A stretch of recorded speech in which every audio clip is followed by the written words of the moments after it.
ang school bags, school uniforms at kasamang sapatos. And true enough, dito po may umaga po ito ang simula ng pagtupad ng kanilang mga ipinangako sa ating lahat para pampulahin po ng bagong video. Maraming salamat po sa nakakasip po kayo patuloy po pagsuporta ng ating Barangay Council sa ating eskwela. Thank you very much. Thank you po, sir, for that inspiring message. And now, let us hear as well a message from our Schools Division Superintendent, Dr. Carlene S. Cedillo.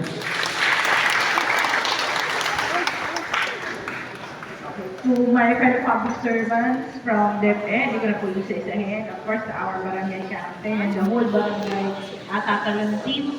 Magandang hapon po sa ating lahat, sa ating mga magulang, mga guro, mga mag-aaral. Magandang hapon po. Alam po namin kanina pa kayo naghihintay at excited na kayo makuha ang inyong mga supplies at mga uniforme. At ang guest city po talaga ay very blessed.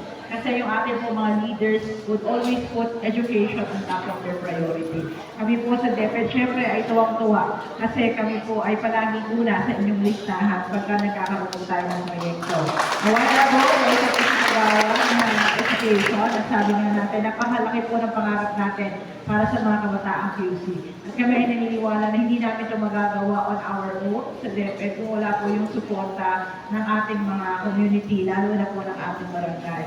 Kahapon nga, di ba doon sa ceremonial oath or covenant ng eleksyon, kung saan nangako kayo nila mayor at lahat ng opisyal na kasama sa eleksyon, dito po na magkakaroon tayo ng safe, clean, and orderly election.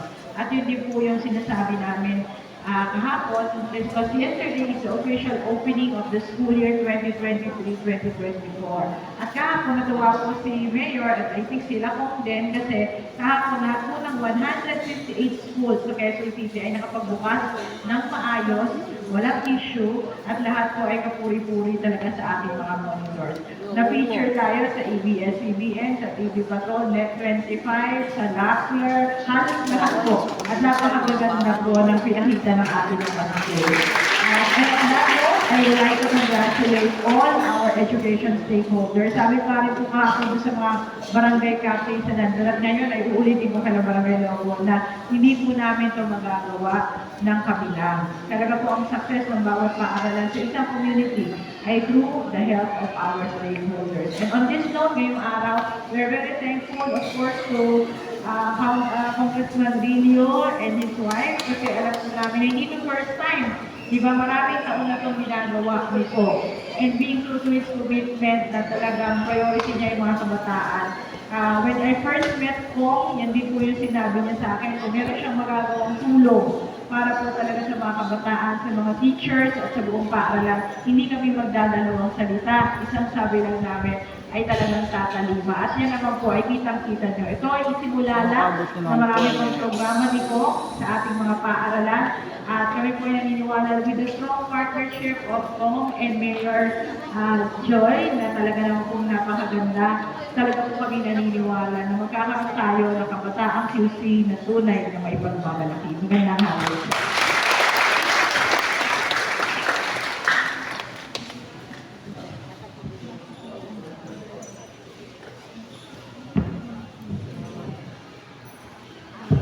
Thank you, ma'am, for that wonderful message.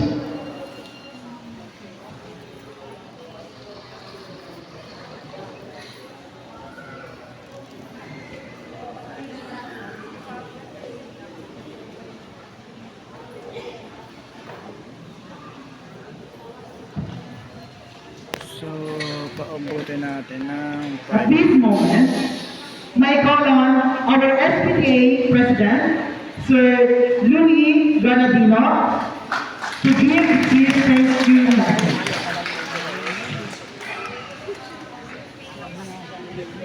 Isang magandang hapon po sa inyo lahat, sa ating mga bisita, dito, ang ating superintendent, ang ating kapitan Miguel Lobo at kanyang mga gagawad. Isang magandang hapon po sa ating lahat, yung mga nanay, mga nandito, estudyante. Isa lang po ang masasabi ko, puro pasasalamat sa ating Congressman Rillo, ating kapitan, Maraming salamat po sa suporta na binigay niyo sa aming school. Maraming salamat po. Yun lang. Thank you, sir. Very much thankful. And now, let us hear from our very own student to give her thank you message as well.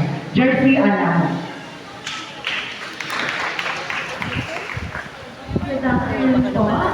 Thank you po sa mga supplies na binibigay niyo sa amin kasi mas need po talaga namin yan ngayon at sa kulang-kulang po sa mga pinansyal na galing sa pamilya namin. Pero sobrang thank you po mga officials po at sana po gabayan po kayo ng Panginoon at God bless po. Thank you. Thank you, Jersey. And now, the most awaited part. Without further ado, let's start distributing our Kakat lang natin dito mga ka-LI.